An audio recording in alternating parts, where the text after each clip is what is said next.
morning and welcome to Nikola Corporation's second quarter 2024 earnings and business update call. Currently, all participants are in a listen-only mode. We begin today's call with a short video presentation followed by management's prepared remarks. A question and answer session will follow the prepared remarks. As a reminder, this conference is being recorded. Thank you, operator, and good morning, everyone. My name is Zoe Shin, Head of Investor Relations. I'd like to welcome those listening by phone and those on the webcast to Nikola Corporation's second quarter 2024 earnings and business update call. Joining me today are Steve Gursky, President and CEO, and Tom Okray, Chief Financial Officer. A press release detailing our financial and business results was distributed earlier this morning. This release can be found on the Investor Relations section of our website, along with presentation slides accompanying today's call. Today's discussion includes references to non-GAAP measures. The presentation includes adjusted EBITDA, earnings per share, adjusted free cash flow, and other non-GAAP measures. These measures are reconciled to the most comparable U.S. GAAP measures and can be found at the end of the Q2 earnings press release we issued today. Today's discussion also includes forward-looking statements about our future results, expectations, and plans. Actual results may differ materially from those stated, and some factors that cause actual results to differ are also explained at the end of today's earnings press release, on page 2 of our earnings call deck, and in our filings with the SEC. Forward-looking statements speak only as of the date on which they are made. You are cautioned not to put undue reliance on forward-looking statements. After Steve and Tom's prepared remarks, we'll take questions from our stockholders and then conclude with questions from analysts. Thanks, Zoe, and good morning, everyone. Welcome to our second quarter 2024 earnings and business update call. Last quarter, I talked about executing plays, competing, and cultivating green shoots. Today, I want to talk about how Nikola is starting to bring together a purpose-driven coalition to build the hydrogen ecosystem. Like-minded partners include our dealers, fleet customers, suppliers, and strategic partners such as automotive OEMs, hydrogen producers, and big energy who have vested interests in the hydrogen economy and want to see it succeed as much as we do. There is a need and urgency to accelerate our efforts.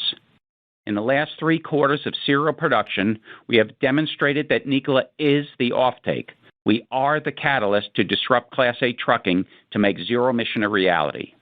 Programmed to date, Nikola fuel cell electric trucks and battery electric trucks have accumulated over 3 million road and test miles, avoiding 4,700 metric tons of CO2 emissions, which is like taking 1,100 gasoline-powered cars off the road for 1 year. We're the only OEM with Class 8 FCEVs commercially available in North America today. Our trucks are put to the test every day by end fleet users hauling freight and delivering to their customers. Q2 is an example of how we're approaching the intersection of mission and reality and how Nikola is out front charting the course. First, we're doing what we said we would do. At the end of Q2, we announced we had wholesaled 72 hydrogen fuel cell electric trucks, which exceeded the high end of the guidance range of 50 to 60 trucks by 20%. Q2 wholesale deliveries were up 80% from Q1 and comprised of several repeat customers, which is a testament to the performance of our trucks and customer satisfaction. We're delivering HYLA fueling solutions to support volume ramp-up. Since the Q1 call, we opened a HYLA-branded station in Toronto, Canada, and completed commissioning a modular station in Santa Fe Springs in Southern California. One of the resounding benefits of our modular refueling strategy is our ability to quickly pivot to meet the demands of end fleets. As such, we added another modular fueler at our existing station in Ontario, California, to double capacity. Likewise, we provided access for Nikola end fleets to fuel at Shell's heavy-duty station in Ontario, California, where density has been clearly growing. Second, we are demonstrating national account interest. Last quarter, we talked about the importance of expanding our reach to meet the demands of end fleets virtually anywhere in North America. Walmart Canada is the first major retailer in Canada to introduce a hydrogen fuel cell electric semi-truck to its fleet. We also received repeat orders from 2 national accounts. Nikola's profitability flywheel is beginning to gain momentum with these national accounts as each end fleet grows its zero-emission presence to achieve decarbonization goals. Third, we are creating and monetizing alternative revenue and profit streams.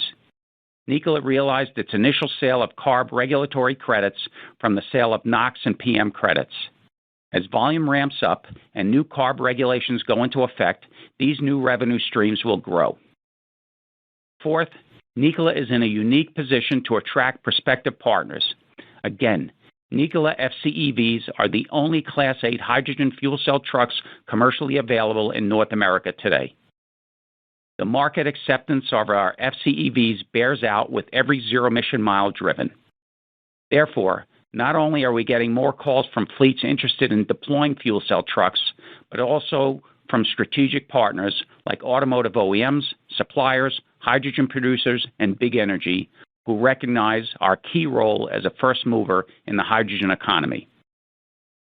Now let's get to the business update. We are executing our plan. We said we'd wholesale 50 to 60 fuel cell trucks in Q2, and we delivered 72 trucks to our dealer network, beating guidance by 20%. This marks the 3rd consecutive quarter where we either met or beat volume guidance.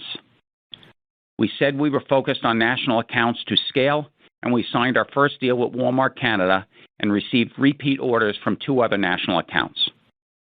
Walmart Canada is the first major retailer in North America to introduce a Nikola Class 8 fuel cell electric vehicle to its fleet. This collaboration aligns perfectly with our mission to drive innovation and environmental responsibility in the transportation industry. Repeat fleet customer IMC, the largest marine drayage company in the U.S., ordered another 10 fuel cell trucks from our dealer network in Q2. Year-to-date, this marks a total of 30 Nikola fuel cell trucks in its fleet. IMC has a goal to replace all diesel tractors by 2028. An existing carrier and one of the largest intermodal fleets in North America placed a double-digit order with our dealer network in Q2. They too have stated decarbonization goals to be achieved in the next decade. On Chart 6, we demonstrate how we're meeting the use case of end fleets with data-driven quality and performance. To date, 12 in-service end fleets have accumulated over 550,000 miles, validating our average fuel economy benchmark of 7.2 miles per kilogram. It's important to note that fuel economy varies with driver usage, freight routes, and payloads. Some drayage fleet users, for example, achieve fuel economy greater than 8 miles a kilogram, while other fleet users that travel longer distances with heavier payloads achieve fuel economy slightly lower than the benchmark. If you're a beverage hauler, the heavier payload per range of the fuel cell vehicle makes it the right truck for you. Early field data tells us that the average trip distance between refueling is 260 miles, or twice as far as the BEV 2.0 between charges. If your distribution routes are near either Ontario or Long Beach, one fill may be enough for your entire route. We've also observed that over 40 end fleet users have traveled 400-plus miles between refueling. In fact, this longer distance, which is like driving from the Port of Oakland to the Port of Los Angeles or Long Beach, has been completed roughly 130 times since we've been tracking data. It's all about the use case and how our trucks are meeting unique demands of end fleets. The increased payload capacity per mile with significantly reduced refueling time compared to the BEV ultimately means increased truck uptime for end fleet users. As we deploy more Hyla refueling stations, we expect the in-service range to increase. Likewise, if you're a first-mile logistics operator, the BEV 2.0 may be the right truck for you. Early field data collected so far tells us that the average trip distance between charging is 130 miles. If you're running loads from the port to the warehouse and charging is available at the depot, then the BEV 2.0 will fit your needs. Again, we're on the field, collecting data and learning how our trucks are being deployed. We're here to help our end fleets optimize their trucks so they perform the way they are built to. Lastly, we often get questions about comparing our fuel cell electric vehicle to a traditional diesel truck.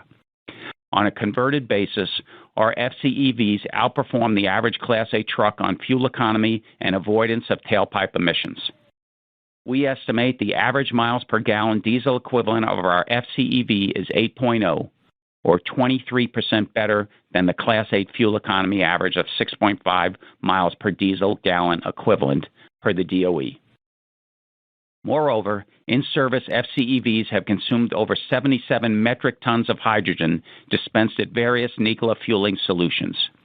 In total, we estimate our FCEV end fleet operations have avoided approximately 867 metric tons of CO2 tailpipe emissions. With our end fleet partners, Nikola is decarbonizing Class 8 trucking now. Moving to Chart 7, we're also executing on the HYLA front, our energy supply and infrastructure solutions brand. As a strategy, we are launching stations and deploying assets where we anticipate demand.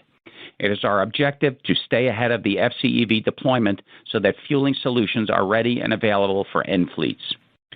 To that end, since Q1 earnings call, we opened a HYLA-branded station in Toronto, Canada, and completed commissioning a modular station in Santa Fe Springs in Southern California. Toronto helps open Nikola fleet users to the Eastern Canadian market, where population density and busy freight corridors such as Highways 401, 427, and the QEW make it a natural fit for FCEVs. It is also the headquarters of ITD, our full-service Canadian dealer network, which is well-equipped to provide skilled service and maintenance to end fleets such as Walmart Canada. Santa Fe Springs helps support the growing density and hydrogen demand in Southern California. This is the second fueling station on a dealer site, which shows strong collaboration between Nikola and our dealers. Santa Fe Springs is also the midpoint between Ontario and the Port of LA along the busy 605 freight corridor. This newest HYLA station is scheduled to be open for business operations on August 12, 2024. We added another modular fueler at our HYLA Ontario station, doubling capacity, which effectively adds another station in that area. We recently had a record day at Ontario with 28 FCEVs refueled and more than 850 kilograms of hydrogen dispensed in one day. Again, our modular strategy allows us to stay nimble and pivot to support the demands of our end fleets. Lastly, through our work with Shell, our fleet customers have been able to fuel at Shell's heavy-duty station in Ontario, California. Ontario and the surrounding area near the Port of Los Angeles and the Port of Long Beach have proven to be critical refueling areas that are amassing density quickly. Our FY24 HYLA guidance remains unchanged. We remain on track to provide 14 fueling solutions in North America by year-end. Now that we've passed the midway point of our HYLA Hydrogen Highway plan and we've been operational, on Chart 9 we wanted to provide some data on our ramp-up. At our Coolidge facility, since we began tracking fueling data on February 1st, we have completed over 1,300 fueling events and dispensed over 40 metric tons of hydrogen through July month-end. Coolidge is where we perform first fills for trucks that come off the manufacturing line and refuel trucks that are part of our testing and demo fleets. We also fuel fleets that have routes into Southern California and return to Coolidge. At our Ontario station, where HYLA began fueling events on December 14, 2023, we have completed over 1,100 fueling events and dispensed over 45 metric tons of hydrogen. Another important metric is the volume dispensed per fill. On average, each fill was 41 kilograms, which means that our customers are driving routes out of Ontario that are roughly 300 miles. Our Long Beach station, which just launched in early May, shows strong ramp-up data, having just over 700 fills in 3 months. Long Beach has dispensed 27 metric tons of hydrogen so far, with an average fill of 38 kilograms. The key message here is that Nikola FCEVs are on the road and refueling with consistent frequency and significant volume at HYLA fueling solutions. Nikola is the offtake and the catalyst for the hydrogen economy in North America. Moving on to regulatory tailwinds on Chart 10. we continue to maintain our dominant share of HVIP vouchers in California. At quarter end, we had 99% share of the fuel cell vouchers and 23% share of the battery vouchers. We added a net of 11 fuel cell vouchers despite double-digit redemptions, demonstrating continued strong demand in California. Next, we're creating alternative revenue and profit streams from the sale of regulatory credits. We recognize the first sale of NOx and PM credits in Q2. EPA Clean Ports is another bright spot in green policies. Nikola has been named in 8 Clean Port project applications across the U.S. for joint funding. Strategic ports include Western, Eastern, and Gulf regions. Together with fleet partners, Nikola is to provide FCEVs and BEVs as eligible zero-emission vehicle port equipment and/or HYLA fueling as eligible clean energy infrastructure. Project selections are expected to be announced by the EPA in September. Lastly, and perhaps the strongest tailwind of all, is that ARCHES, the California-based Western Regional Hydrogen Hub, is the first of 7 regional hubs to officially sign an agreement with the Department of Energy. A total of $12.6 billion will be available to support projects and to build and expand clean hydrogen infrastructure in California. $1.2 billion will be funded from the DOE and the rest from public and private matching funds. We're excited to hear that $30 million, the first tranche of funding, will be deployed shortly, as it's a positive and encouraging sign that the hydrogen economy is growing. Nikola is well poised to partner with ARCHES and the DOE for hydrogen station deployment and is named as a network partner.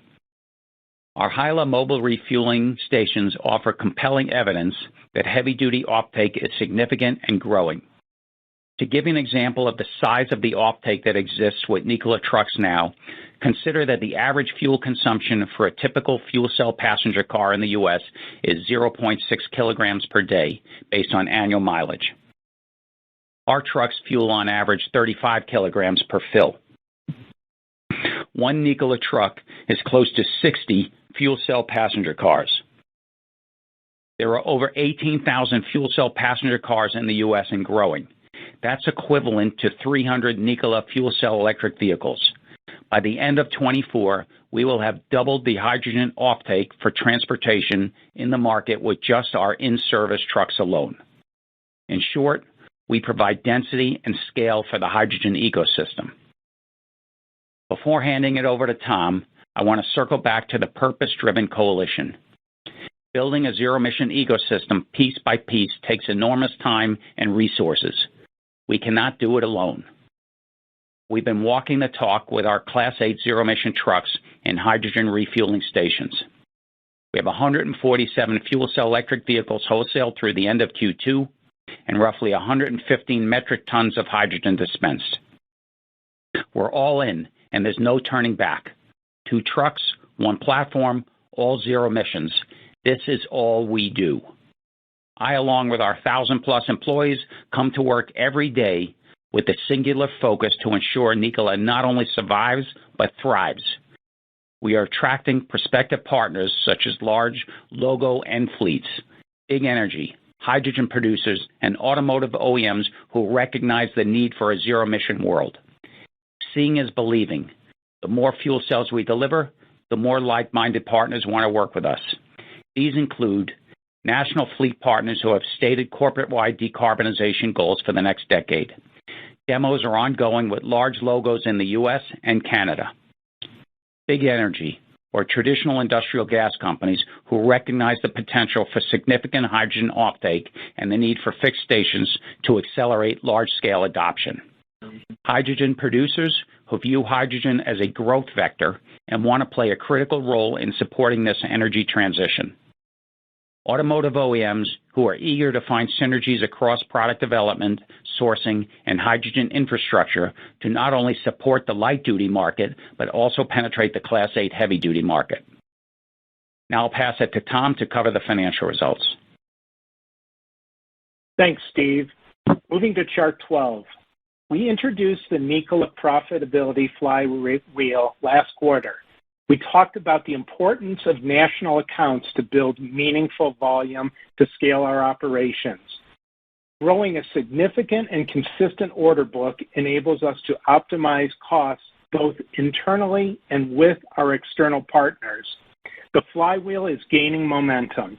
As Steve mentioned earlier, we're beginning to demonstrate national interest with initial orders from Walmart Canada and other large fleets, with demos and discussions in process. Many of these orders are important because they are the first order for hydrogen fuel cell trucks for their respective fleets. They are testing the new technology and demonstrating that they are committed to growing with us. Chart 13 contains our financial highlights. Regarding the top line, in Q2, we posted the strongest revenue quarter in the history of Nikola. Total revenue was $31.3 million, up 318% from Q1. Revenue growth was impacted by higher wholesale deliveries, service and other, and stronger average sales price. The average sales price improved sequentially by $7,000 per unit to $388,000 from $381,000 in Q1. This is the third consecutive quarter of stronger ASP for our fuel cell trucks. For the second quarter, we reported a gross loss of $54.7 million compared to a gross loss of $57.6 million in Q1. Stronger revenue driven by increased volume and higher ASP were partially offset by higher costs related to the higher volume. With respect to cash, our unrestricted cash declined $89.3 million in the quarter. Therefore, we ended the quarter with $256.3 million in unrestricted cash. Larger disbursements to suppliers as we scale volume and an additional payroll period were partially offset by higher receipts due to higher volume and ATM proceeds of $52.2 million. Moving on to chart 14, for fiscal year 2024, our fuel cell wholesale delivery guidance remains unchanged at 300 to 350 fuel cell trucks, with Q3 being between 80 and 100 wholesale deliveries. We are continuing to execute our plan in the third quarter of 2024, including ensuring that we have the capital required so that the business can scale and become profitable. Back to Steve for closing remarks. Thanks, Tom. I recently traveled on a world tour that started in China, then proceeded to Japan, Paris, and ended in London. The hydrogen ecosystem, while nascent in North America, is on solid footing globally. Substantial investments are being made in Asia, Europe, and the Middle East. My team and I met with prospective strategic partners and investors who recognize the opportunity at hand and the role Nikola can play in unlocking the hydrogen economy here. The purpose-driven coalition is growing, and Nikola is key to prove to the world that zero emissions and the hydrogen economy is real. This concludes our prepared remarks. I'll now hand the call back to Zoe for stockholder questions. Thanks, Steve. We received questions from stockholders through the Say platform. First question, what is the strategic plan to increase shareholder returns? What measures are being taken to enhance profitability? I'll take that one, Steve. No surprise, execution's key to improving Nikola's profitability and increasing shareholder returns. Here's what we know is true. The first thing is Nikola is on the road today with customers in stations. Number two, we have numerous proof points with customers, some of which we just covered on the call. In addition to that, we're having ongoing discussions with numerous national accounts and other customers. Number three, Nikola is positioned ahead of competitor OEMs. And number four, we've got a team that is really passionate about developing the hydrogen ecosystem. The profitability wheel is beginning to gain momentum, growing this significant and consistent order book. I can't emphasize it enough, It is so important for us to optimize costs both internally and with our external partners, and we're demonstrating this interest with the national accounts, as we talked about in the prepared remarks. We have to keep in mind, though, accepting this new technology takes time and education. But bottom line, our high-touch sales team and the dealer network are making inroads with the national accounts, with more demos and discussions in process and more to come. Thanks, Tom. Second question. What is being done to develop the necessary hydrogen infrastructure for the future? Thanks, Zoe. So the build-out of the hydrogen highway is on track. As we said, we expect to provide 14 fueling solutions in North America by year end. Our objective is to deliver a safe, reliable fueling network that enables customers to refuel hydrogen fuel cell electric trucks whenever they need at convenient locations. And by the way, this is us as well as other players in the ecosystem can fuel there. As a strategy, we're launching stations and deploying assets where we anticipate demand. So you could see us over the course of the year try out different locations. While most of the fuelers are in California, you could see us try out different locations outside of California and Canada. While our immediate focus is on modular sites, we're simultaneously developing permanent stations both independently and through partnerships.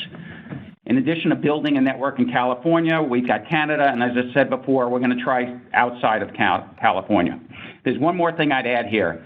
The fueling technology is improving like the truck technology is improving. And being on the front end of this allows us to continue to try new fueling technology, new fuelers. We have 3 different suppliers now. They're launching Gen 1, Gen 2, Gen 3, and being on the front end allows us to be part of that and be on the front end of cutting edge of that stuff as well. Thanks, Steve.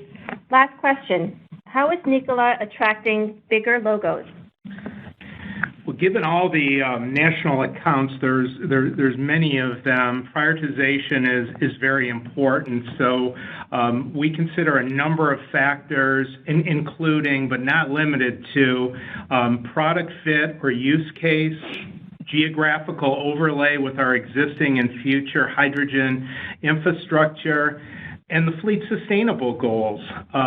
Following this prioritization, we engage the national accounts and describe to them how we believe Nikola fits into their strategic priorities and how we can help them achieve their goals.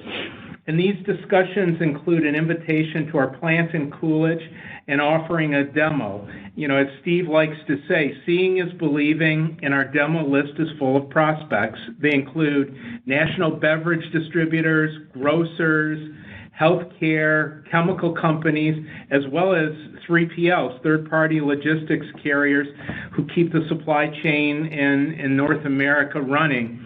We're encouraged and excited to see also that the demos go beyond California. As we've mentioned, the more we get the fuel cells on the truck, the more credibility is gained for hydrogen, and the more the like-minded partners come and join us. Thank you, Tom. Operator, please open the line for analyst questions. Thank you. If you are dialed in via the telephone and would like to ask a question, please signal by pressing star 1 on your telephone keypad. If you are using a speakerphone, please make sure your mute function is turned off to allow your signal to reach our equipment. Again, please press star 1 to ask a question. Your first question comes from the line of Mike Shlisky with D.A. Davidson. Hi, Mike. Go ahead. Yes, hello. Good morning. Thanks for taking my questions. Maybe I wanted to start off first asking about the bill of materials and gross profit. Do you have a additional round of reductions to the bill of materials coming?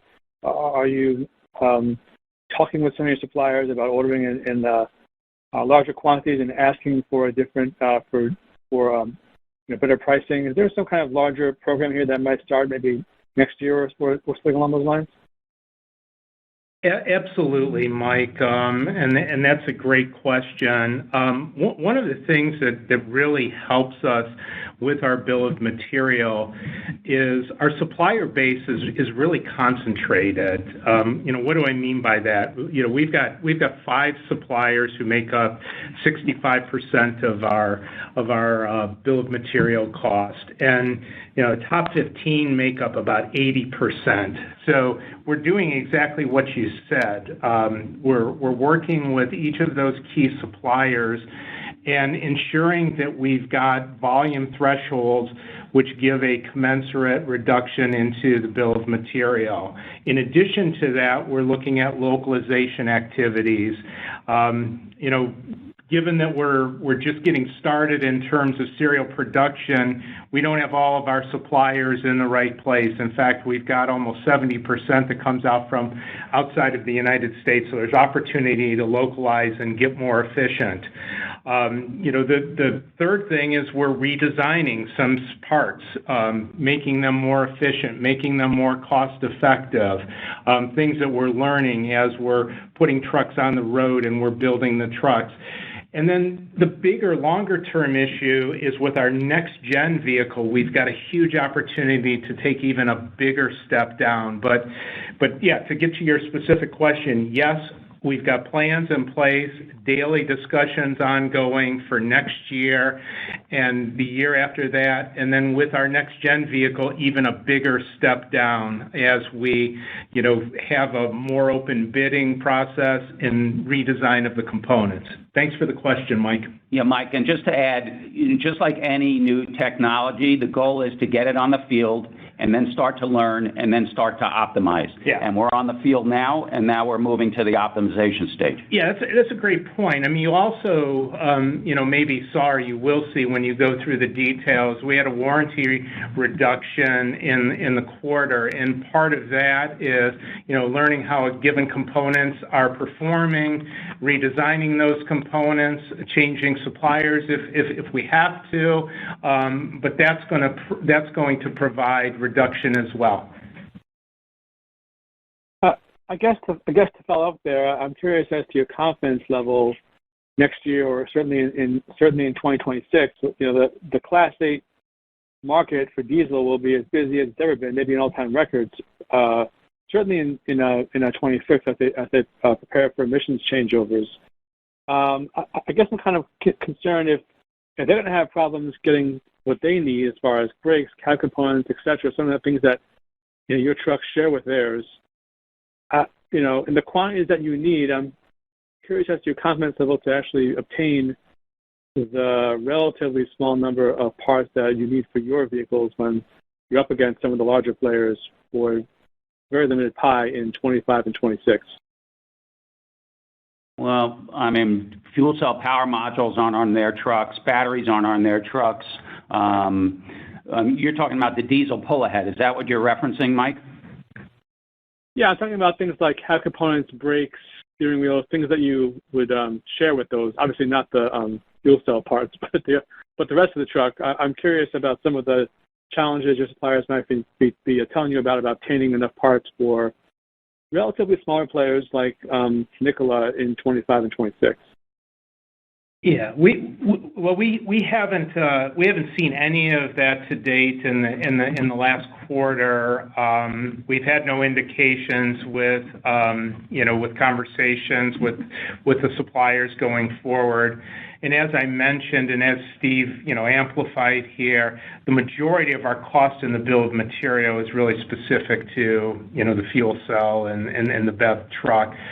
Much smaller is common with the broader diesel market. We think we're in good shape. Most of the supply constraints we've had up till now are really new tech related, customers launching new tech versus the old tech stuff. We've got no indication from our suppliers that given our volume expectations for the next few years, we're going to have issues. But bottom line, we're excited about what we can do with the bill of material cost reduction, what we can do with the freight and duties reduction, and what we can do with the warranty reduction. And all of that comes together again with the flywheel, building that confidence of that order book that we can go to our supplier partners, lock in the orders, lock in the step change cost reductions, down, and we're excited what we can do over the next few years. Thanks. And perhaps one last one for me, and that's the cadence of deliveries and orders into the first quarter of 2025. Are you seeing any customers asking you to hold off until next year until either there's a rate change or a election change, and how they elect to receive trucks from you, or are folks asking for things as soon as you can get them to them? No. Most of our customers are trying to cycle vouchers now. A lot of these guys who understand the voucher opportunity in California, most of them are trying to get their vouchers cycled.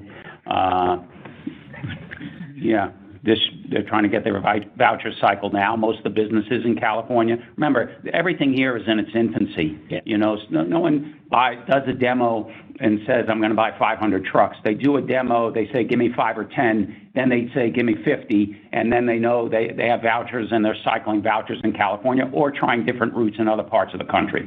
Yeah, and remember the national account customer is well, where, you know, in many cases, the big national accounts have, you know, thousands of units. And the discussions for them are more, you know, how can we get a pilot going? How can we fit into their sustainability goals?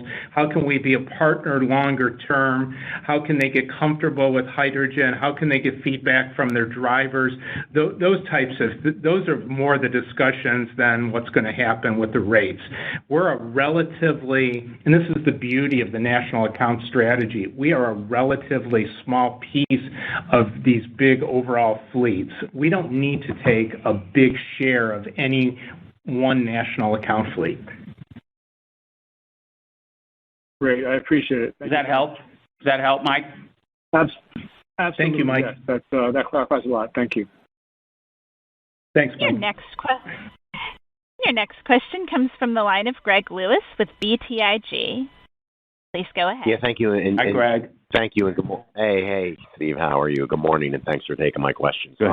You know, you mentioned you're kind of been on this whirlwind tour. You know, you called out the potential to do strategic partnerships.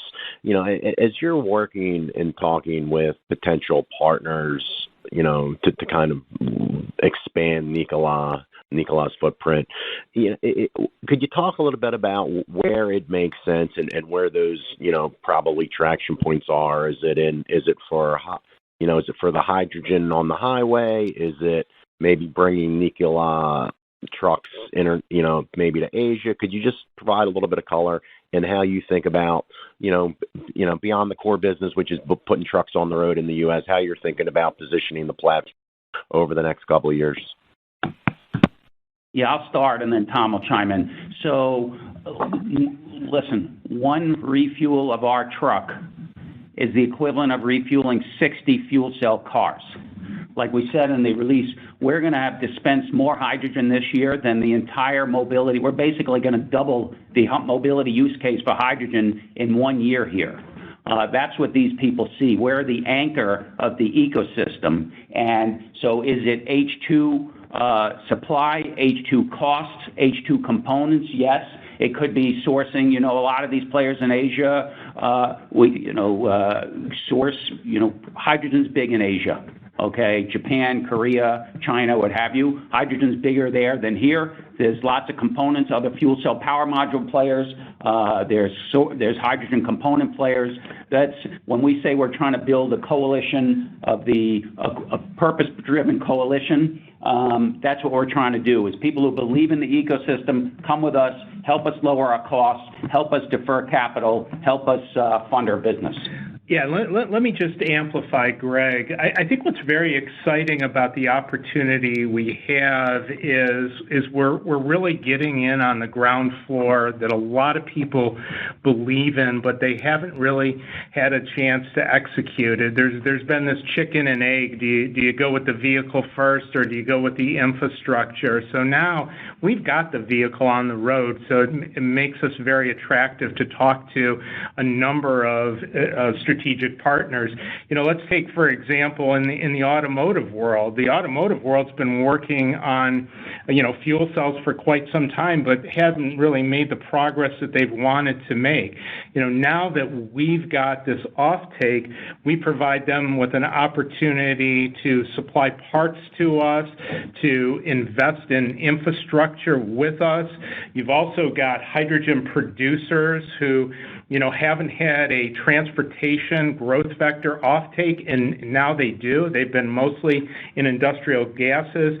You've got big energy who, this really hasn't been a growth vector for them, and it can be. And then you've got these commercial fleets, which both within their company as well as their customers, they've got sustainability goals. And, it's like Steve says, seeing is believing. You've got water coming out of that tailpipe. So there's a lot of excitement and a lot of discussions here of joining forces with us and doing something great. Okay, great. And then I did want to touch a little bit on Tom on the balance sheet.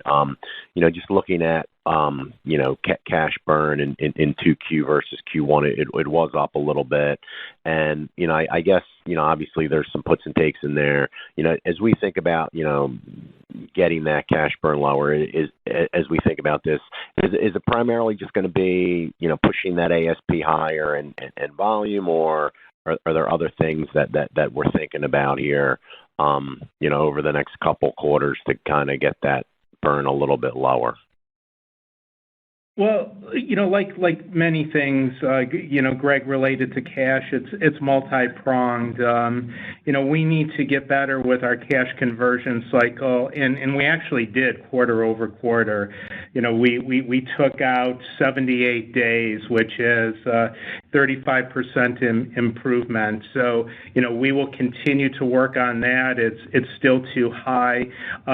We can also work on, working with CARB and working with our dealers to get our voucher process working better, which helps, again, our cash conversion cycle.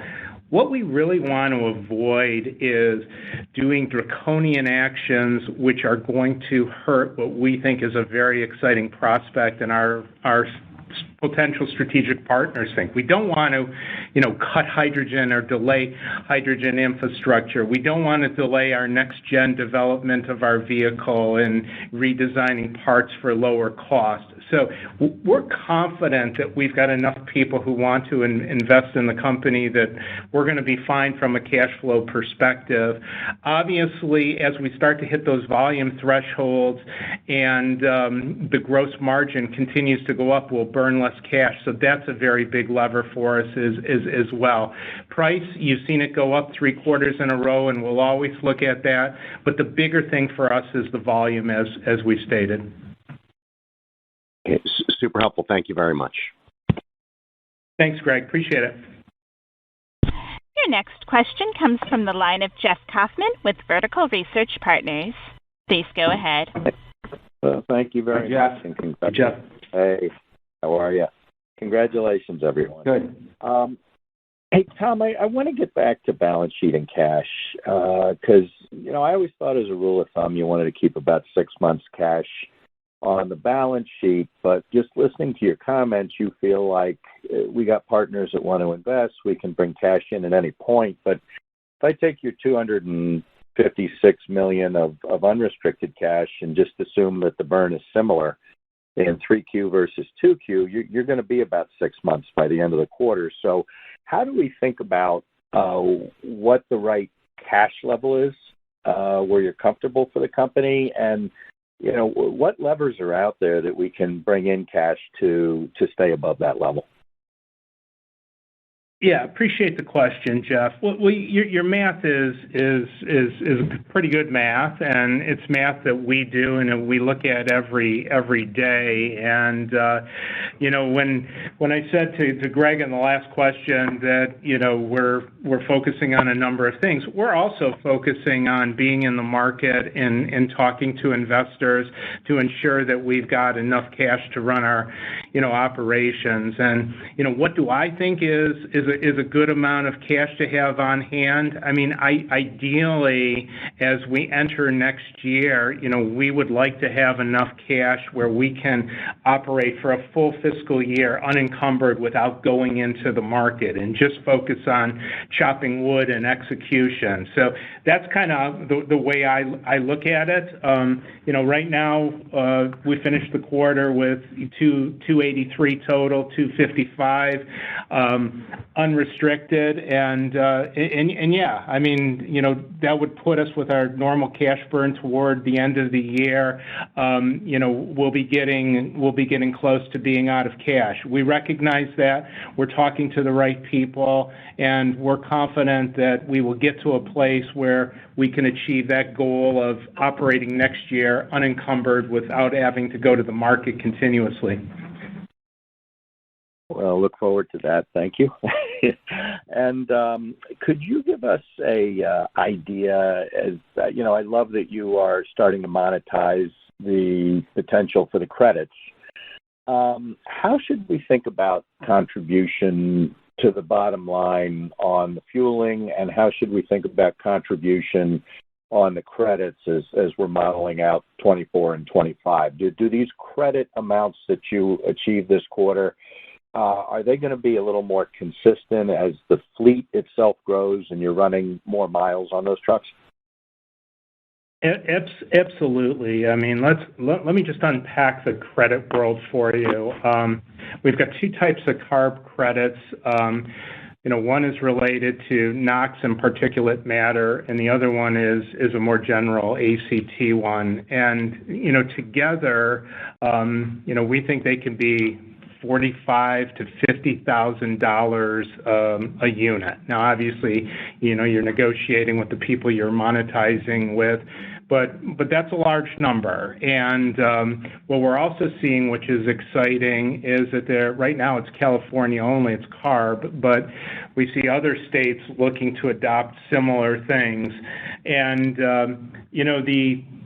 the OEM ZEV sale percentage schedule for CARB, goes up quite significantly all the way to, 2032, where you got to have 40% of your Class 8 vehicles ZEV. So we think that's going to be a great revenue stream with us.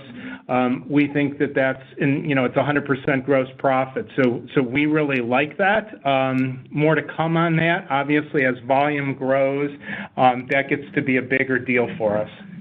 And listen, at GM, we bought credits every year, and they make a trade-off in their minds. To put a big truck in the market, it may make sense to me to buy credits versus put a zero-emission truck in the market where I lose a bunch of money on it. Absolutely. And this is a benefit of being first mover. You get good at understanding the legislation, monetizing it, working with partners who are doing this type of trade-off, helping them out. So we dipped our toe in the water in Q2. We think it's going to be bigger, and we think it could potentially be quite big in the future. And the key thing to think about, we said this a couple times in the prepared remarks. The way we believe it is we're in serial production, trucks on the road. If you want to go big with hydrogen and Class 8, you can either go with us now in 2024, or if you're going with somebody else, we think it's going to be end of the decade. Mm-hmm. Thank you very much. Appreciate it. Once again, if you would like to ask a question, please signal by pressing star 1 on your telephone keypad. We will take our next question from Ben Kallo with Baird. Please go ahead. Hey guys. Good morning. Hey guy. Hey Ben. Just on that last question or the last answer about end of decade for hydrogen. How do you think about EV trucks, maybe Tesla specifically, coming to market as competition, and I guess do your customers think about competition that way, or versus diesel, or versus EV versus hydrogen? And then my second question is just, and I know you guys touched on this a bunch, but just because we're getting close to November, could you just remind us any kind of political risk you have or how you view that going forward? Thank you guys very much. Congrats. Thank you. Sure. Let me take the last one first. We get the question on political risk all the time. Some parties seem to like EVs more than others.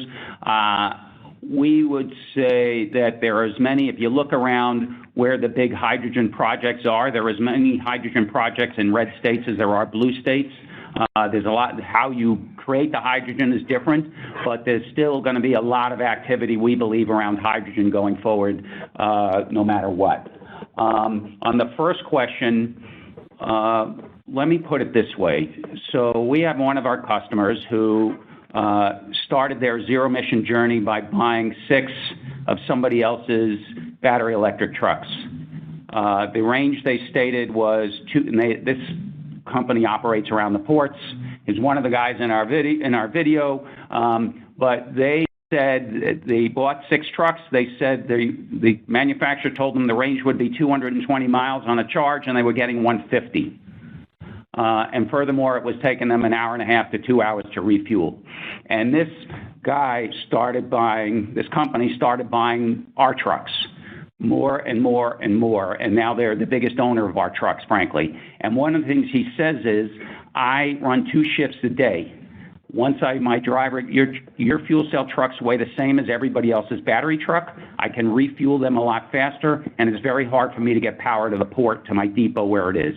So his driver ends a shift, and the next one immediately takes over. They don't have to wait an hour and a half to recharge a truck. So he gets, in his world, and again, it's very route specific, in his world, fuel cell is actually more efficient than battery. The other thing you have to deal with, besides the range fluctuation, we have customers that like battery trucks who are coming over and setting up for demos that try everybody else's battery trucks. But what they're learning is battery trucks don't work everywhere. Colorado, for example, high altitude, cold weather, the range on batteries in cold weather degrades quickly. Our range will degrade a little bit, but not anywhere near what a battery truck does. So there's use cases around both. We have customers who want to try ours, want to try everybody else's, including Tesla's, and we'll see where it all lands. Yeah, let me just amplify. In the quarter, our average fill was 38 kilograms. Just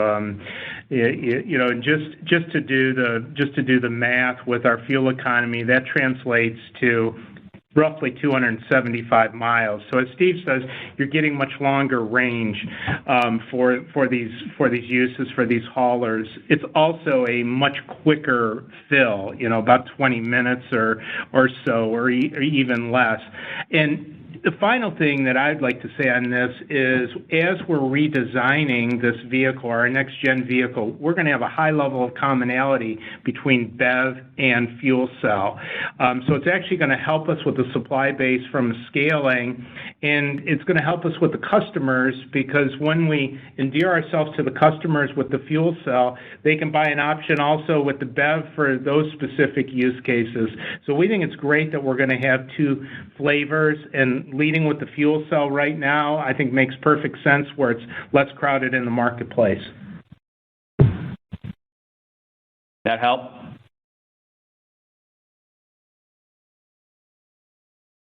Uh-oh. Thank you. This does conclude today's question and answer session. I would now like to turn the call back to Zoe Shin for any additional or closing remarks. Thank you, operator. We appreciate everyone taking the time to join us this morning, and on behalf of Nikola employees, we thank you. Have a great day. Bye, everybody. You may now disconnect.